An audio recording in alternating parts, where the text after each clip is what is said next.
Welcome to the next Deal Finders podcast, guys. I have a great episode coming up. Micah Nicholes, a good friend of mine from USLeadList. He's going to talk to us about where he came from before real estate, which was raising pigs. Yeah, that's what he was doing. And in a sawmill and construction company, all the way to now where he is flipping houses, a landlord, and doing providing data for other investors. So you don't want to miss this. We talk a little bit about data. We talk a little bit about rental properties, his properties, and that sort of thing. So stay tuned, get a pen and paper, and check us out. See ya.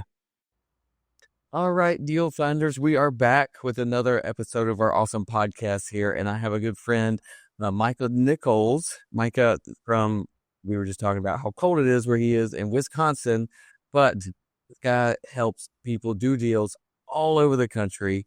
He has an incredible company that we'll talk about here shortly, but also he's doing deals himself. So let's just dive in, Micah. Thank you for being here. I'm so excited to talk with you and share your story with our audience. Thanks for being here. Yeah, absolutely. Thanks so much for having me. Always a pleasure to hang out with you for a little bit. Yeah, man. So I like to get started with kind of the beginning because a lot of our investors, y'all, if you're listening to this, make sure you like and subscribe and share and all that good stuff. But we also have the video on YouTube, so you can go there as well. But I would like to start out with kind of how you started out in real estate because there's so many different paths, so many different avenues in, and a lot of our listeners are trying to figure out if there's a way in for them. So how did you get started in real estate? Yeah, man. I wasn't born with a silver spoon or anything. Basically, gosh, I was like 22. I had my first kid, had 3 kids successively, basically 2 years apart. And, I took the road of hard knocks. I didn't go to college. I didn't do anything in that. I worked at, restaurants and basically just cobbled together a living until, and I always had some side hustle that I was doing. I've raised pigs. I've had a sawmill. I had a construction company. I've done a lot of different things on top of, W-2 work to kind of get by. But when I started real estate, it was in 2015. Okay. And, the market was still kind of recovering from, the financial crisis. And I picked up my first property other than my house. And it was a 4-unit, and I bought it for $52,000 on market. And so it made I can't remember, it was like $1,800 or something a month. And so, it's almost is like a 3.5% deal. I'm like, man, this is easy. This is Wow. Yeah. And so I started self-managing that. And then the broker who I bought that from, he was like, hey, I've got another one just like right down the road. It's a 5-unit. It's a little bit more, but I think I can get this guy down on price. I was like, okay, well, let's see. So the owner was actually a super shady guy. He turns out he bought it with drug money and he was trying to get out because this person who got sent to jail, who was his partner, got out of jail and they needed to cash in. Anyway, so I bought a second property almost a month later. It was 5 units, $90K, and out of the gates, that one it was like $3,400. And so I had 9 units within the span of 2 months. Off to the races. Yeah, exactly. And so I'm looking at what I'm doing for cash flow. I was self-managing and granted, it's not all rosy, right? Being a landlord, it's tough. I mean, from just the things you had to go through. Literally one of my tenants called me and she's like, there's a dead dog on the porch. I was like, a dead? Oh my gosh. She's like, yeah, one of the tenant upstairs, her dog died and she's got it in a box on the porch. I'm like, what? So I had to go knock on this lady's door, be like, hey, you can't leave your dead dog on the porch. And this is, again, you mentioned Wisconsin. It was winter time, so at least it was frozen. Oh, yeah. But so then I come back the next day and she very politely removed it from from the porch and put it in her car. It was just sitting in the back of her car. It's like, oh my God. Oh my gosh. Um, anyway, so yeah, I bought those two, and then that just kind of kicked off a slew of deals. I didn't buy that many buy and hold. I wish I would have been just chasing it then. Hindsight's always 2020. But I wholesale, I flipped a few. And so yeah, I did maybe probably on average like 5 or 6 deals a year then for the next 4 or 5 years.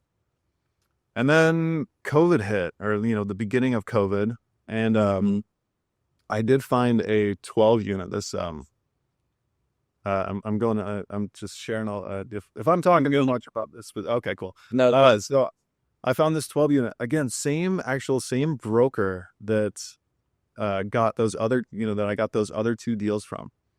But it was really poorly listed. It'd been on market forever.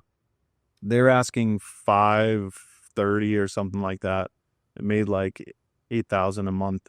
And I came in and I'm like humming and hawing. I'm like, I don't know. I'd give you a $425. He's like, oh, I think I can do that for you. I was like, okay. So I'm doing due diligence, and it's a cool building, actually. It's an old schoolhouse, and it's got 30,000 square feet in it. And only half of it was being used. The rest of it was just vacant. wow. And so I'm trying to figure out, like, okay, maybe there's a redevelopment play. I can finish off the rest of those apartments, yada yada. And so during that process, I was talking to the zoning and city officials, and they're like, well, you're gonna have to get a sprinkler system if you want to do that kind of renovation. I was like, okay. So I got a couple of quotes, and they're like, yeah, about 300,000. I was like, Yep. man, that puts it out of it's just not really worth it at that point. So I told the broker that, and he's like, well, what would you do the deal for? I was like, 300. Yeah. He's like, okay, I'll take it to the guy. So he took it to the dude who literally, this guy had never walked in the building ever. He just bought it and had the same broker manage it for him. Oh my gosh. What the words were from this guy was, let's get that guy a sprinkler system. So he accepted the 300,000, and then and this literally was like right at the beginning, before COVID was crazy. It was like just before, and so I almost didn't buy it. I was trying to convince myself the world was going to end, that real estate was out, yada yada. Yeah. And I went ahead and bought it. I was like, there's no way. The numbers all pan out. Like, this is like, even if the world ends, it's still going to make money. Like, people need to live somewhere. So I picked it up, and I got it appraised, 3 months later without doing any work, and it came back at now 750,000. Yeah, it's hard to believe that anything 12 units would be that low. Man, I love the stories. That's why I told you just keep going, because sometimes we need a little bit of that, the story that this really can happen. Like, there's people doing deals like this all over the place. And one of the things that I got from that I want to just remind everybody that's listening here is that you got those 3 deals, which the ones you talked about is like 21 units, all from an agent, one broker, one connection, one relationship that just fed you probably more than you could handle. There was probably more in there that you just didn't talk about, right? So can you talk a little bit about that, about how that relationship came about? How did you meet this guy? Just so that people that are really, really getting started or really need that connection, how can they go about that? Well, what I learned really on with this guy, it wasn't a plan or anything, but it just happened. But this guy was the listing broker on all those properties. And, granted, it was a different market then, but Sure. He was highly encouraged to carry both sides of the deal. So collect his, 3% on the sell side, and then a portion of the buy side. And so I didn't use any outside agent. I went directly to him.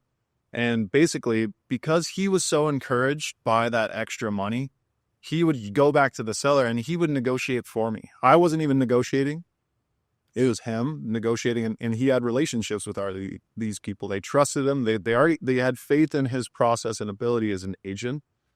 And basically, I just told him exactly what I wanted. And I was like, "Do you think it's possible?"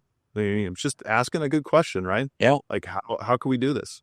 And so yeah, I mean, I knew him from town. Like these properties were all in the same town, maybe 25 minutes from my house. And yeah, and even now, even just before the end of the year, I'm going to be closing hopefully on a 32 unit. Same exact scenario, different guy, but Yeah. it's a creative deal. The guy, I'm bringing in 10% and I'm buying a $3 million property, and that'll cash flow, and the guy's carrying Yeah. the rest. No, and to me, it's like I not only that too, but on that, because I'm working directly with the selling broker, it's like I'm getting a $50,000 reduction on the price that I can use as a credit to go down to my to put on my HUD statement. So I'm actually bringing less than 10%, whatever, 7.5 or 8, something like that. Sure. So I would just encourage that, like, deals are everywhere. It's all about how you look at it, and you can't know what you're looking for or how to determine what a good deal without doing the good, like the reps. Just like you have to. There's I will be dead before I know all the ways to make a game real. Like, literally, it always surprises me. Like I meet someone new and they're telling me about this process. I'm like, holy crap! Like, I never even thought about that. That is brilliant. And so I think, a big part of it is just recognizing that you don't know what you don't know, and Right. always working to expand into that next bigger place, that next, little tiny trick, little, it's, usually it's not big things. It's like this little tiny pivot. And all of a sudden you're in a market where there's way less people, way less competition, and you can exploit it, quickly and with great success. And all of a sudden, you're making your yearly salary in a month rather than a year. Yeah. Yeah, I love that. I love that you started with that agent. So with the deal finders, we call it the wide fan method. And one of those things of finding deals in your own community, like you said, these were 20 minutes away, is we use that wide fan. And part of that is agents and just making the connection, asking the questions. Like you said, you just ask. You don't know until you ask. And we say that for talking to sellers, and it's the same with talking to agents and wholesalers and buyers even. We're negotiating right now with a buyer who wanted to close like 45, maybe 50 days from now, which means we have another interest payment. And we just said, well, why do you want to go close so far away? Well, they don't want to carry an extra mortgage. Well, theirs would be half the price as our mortgage, so we proposed the question, hey, would you want to close earlier, and we'll just knock that off the price, right? So you don't know these things until you start asking questions. But like you said, in real estate, there's so many different ways, so many creative ways to put deals together. I think this is the first time we've ever thought about making, because we will make money if they close sooner. I think this is the first time we've ever put those things in order and said, you know what, we should ask for this, because we can actually, the delta would be probably $2,000 savings for us. And that kind of stuff is just every day. Every day there's something new. I love it. Totally. 100%. Yeah, what a difference. So you went from what did you say? You had a sawmill raising pigs, and now you're buying 32 units. And I mean, it's been 10 years, right? Like, there's a lot that's happened there. We joke sometimes about us entrepreneurs that we go through these cycles and looking for ways to build our business, and whether it's raising pigs or people, the vending machine routes, or I want to get ATMs, trying to get into a business with the resources we have. There's all these little options. There's all these options of Amazon, drop shipping, whatever. Would. But ultimately, I feel like real estate in general is the one place where all of these entrepreneurs can find a home, because you may not want to do fix and flip, but you might be a good lender, or uh, you might be good at, a landlord or property manager or something like that. So I love that. I love that you're saying it's very similar story to a lot of people I talk to, like trying to find my home, and here it is. It's in real estate. Yeah. But so we work together now. We buy a list from you. I think Mhm. multiple lists maybe, but um, there's a in the wholesaling world, there used to be this little secret called data it was really hard to get, and people that had it could get deals, and people that didn't know about it didn't get them. And I don't know, probably 6, 7 years ago, that data started coming out, right? And now it's really easy to find data and find homeowners. But that doesn't mean it's any good. It doesn't mean it helps you go get a deal. So let's talk about that. Let's talk about actually finding a deal, because yours came from an agent, and that's cool. But I want to make sure we talk about what you're really known for and good at. Let's talk about what kind of data do you look at? And Yeah. Well, let me elaborate just a little bit more on my story. So, yeah, right after I bought that 12 unit, um, I was, sitting around COVID, everything shut down. I'm like trying, and I also, at that point, I owned, I was doing active construction myself.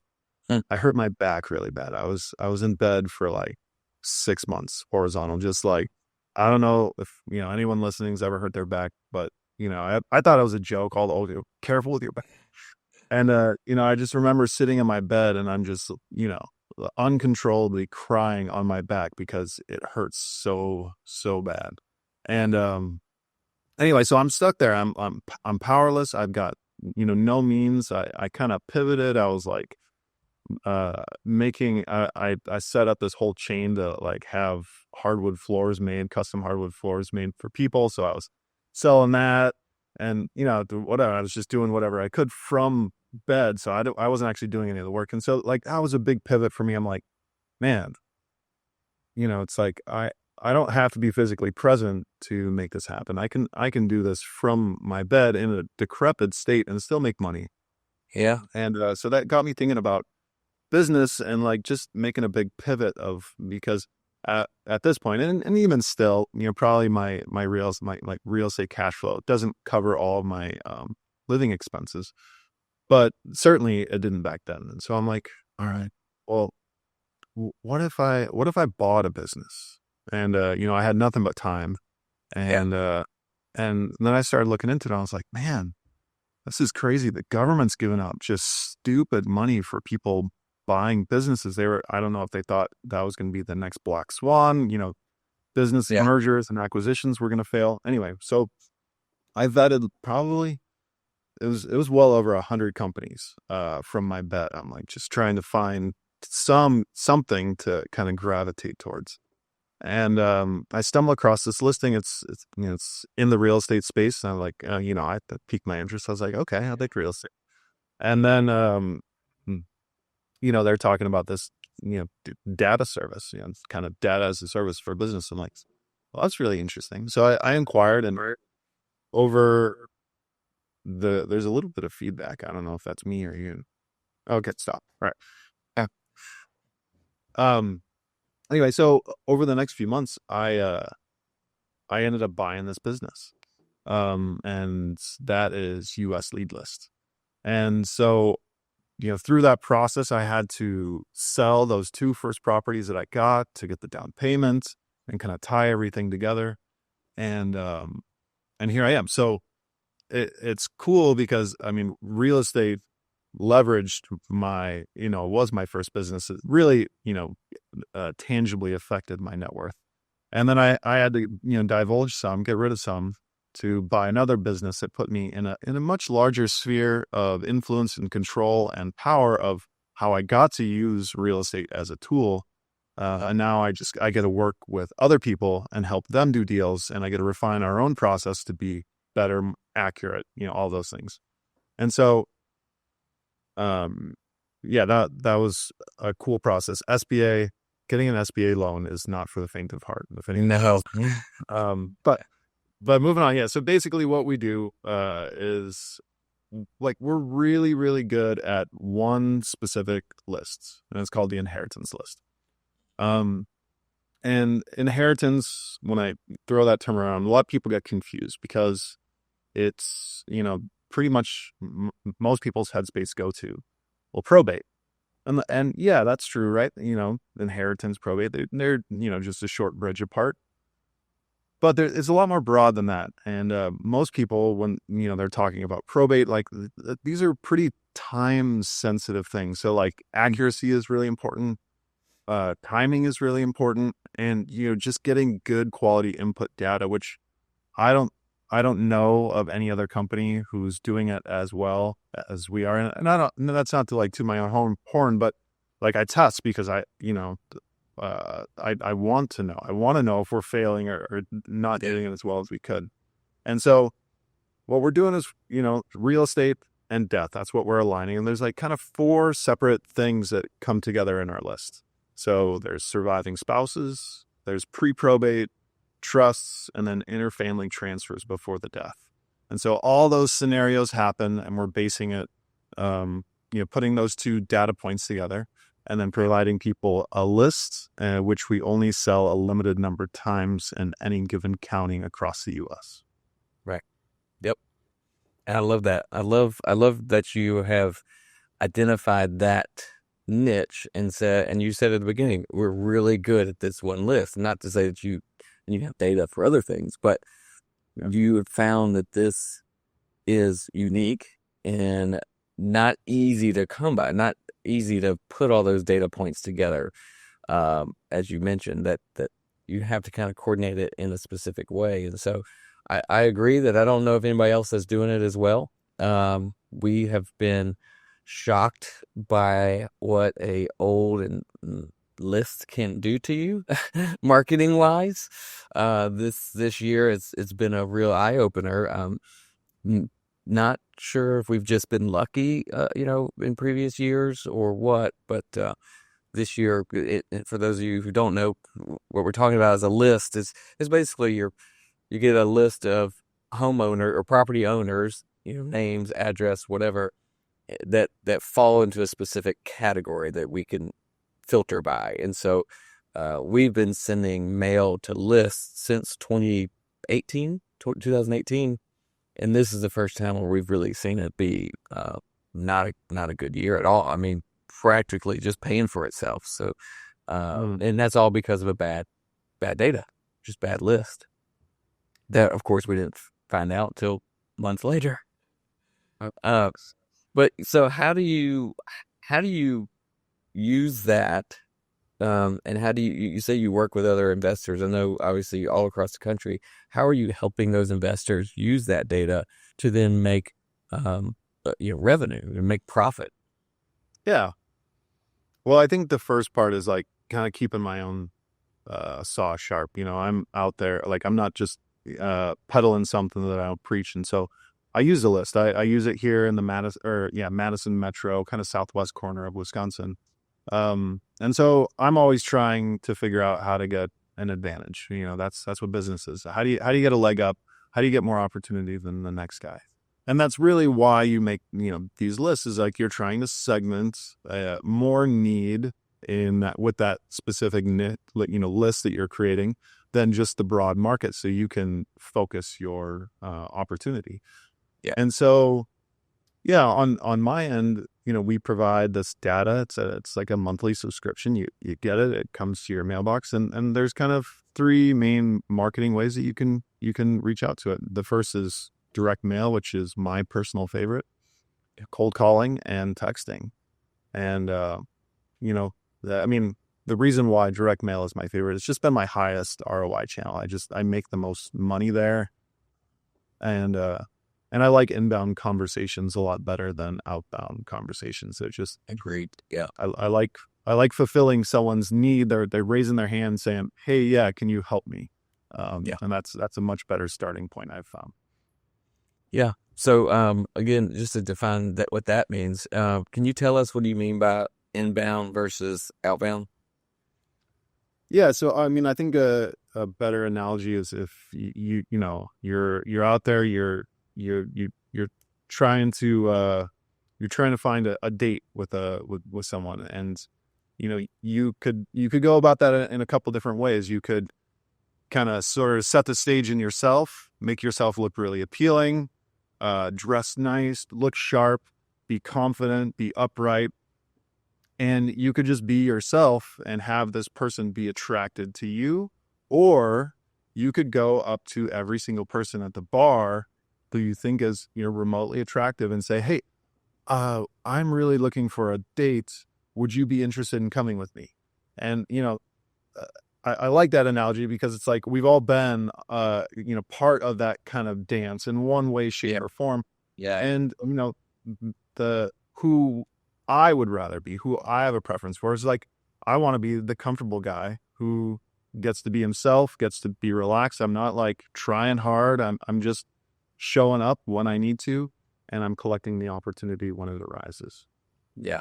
I love that. I love that. Yeah. Um, getting the sellers, the owners, property owners to call us, uh, has been a way of life almost. It's just different. You speak differently. You have different conversations. The we have a team here now. We have a couple people that are running that part of the business, and the mentality of their energy is way better versus.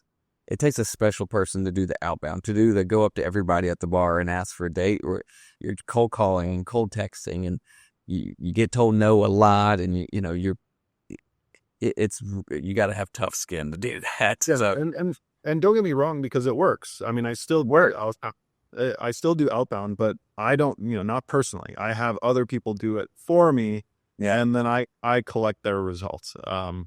So yeah, there's still an opportunity there. But yeah, it definitely takes a different yeah, heads.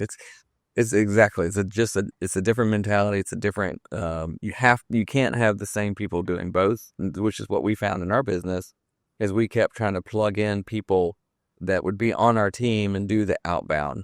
And what we find is the good outbound don't really mix well with the good inbound. And Oh so yeah. within the team, there would be a little bit of just, they weren't mean or anything, but they just didn't jive. So you almost have to have uh, a separate, department or whatever. And so you probably do what we do is we hire that out to a third party company, and Yep. we get the leads in. Yeah. Yeah. So way better that way for us, so I love it. But again, your US leads list is sending out that inheritance list. And so can you really, I think you were going down this path, but I don't think we got there. What's the difference between probate lists and a inheritance list? Yeah. So probate, it's legal proceedings, right? It's the process in which someone passes away. There's no one else listed as the owner on the property, and those assets, and it doesn't have to be just real estate, but the assets of that person's life are distributed amongst the beneficiaries. And so it's sometimes it's very there's a lot of conflict. It takes a long time. You kind of got to stick with it. And don't get me wrong, some of my biggest deals ever have come from probate specifically, but um, but yeah. So probate's that process where all those things. So when I kind of mentioned those four different paths, the only ones that actually go through probate are those pre-probate. Everything else, for the most part, and this isn't true across all states, but most states, surviving spouses, trusts, and interfamily transfers, all of those bypass probate. So if you're just, thinking probate's going to solve that problem and garner my, largest opportunity from death, like I hate to break it to you, but you're wrong. Um, you know, there's opportunity all along, in between every single segment of those groups where like you could be doing giant deals. Yep. And so that's That's the position I would say. yeah, that's what I wanted to make sure that we highlighted is that you cover things that go through probate. If it's inherited, that covers that. But there's all these other things that almost kind of go around, because people know that if property and assets go through probate, then other people's hands can get in there, including the government, and then it is also just costs money. Yeah, it's public. Yeah, public knowledge. Yeah. Yeah. So one thing that I have heard, and this is what I wanted to highlight for everybody here, is that folks will go, and I've heard it through people online or whatever, TikTok gurus or something, go to pull a probate, and they'll go down to the county courthouse and look at probate lists and see probate court cases that are open, and they will talk to the people that have real estate. Well, what you just alerted is there's ways to keep your real estate out of the probate.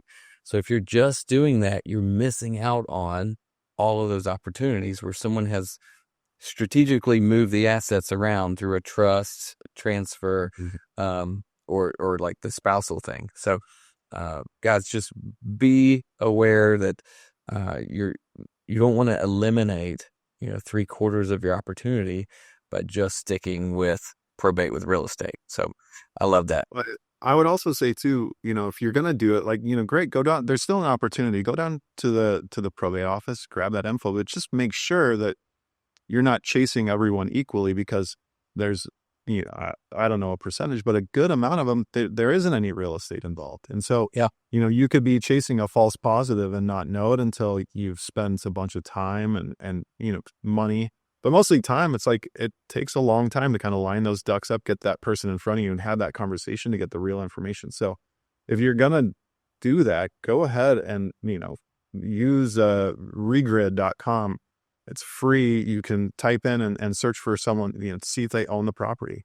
And so, at least refine your search if you're going to do that. Oh yeah, absolutely. And guys, if you're doing this by yourself, it's not easy. It's a lot of work, a lot of time, a lot of energy. That's why I thoroughly recommend people like Micah here, which I don't think you can buy it in our area because I think he's sold out in our area, but other parts of the country, which I assume you have some spots in other parts of the country. So I really appreciate all that you do and what you brought to this podcast, Micah.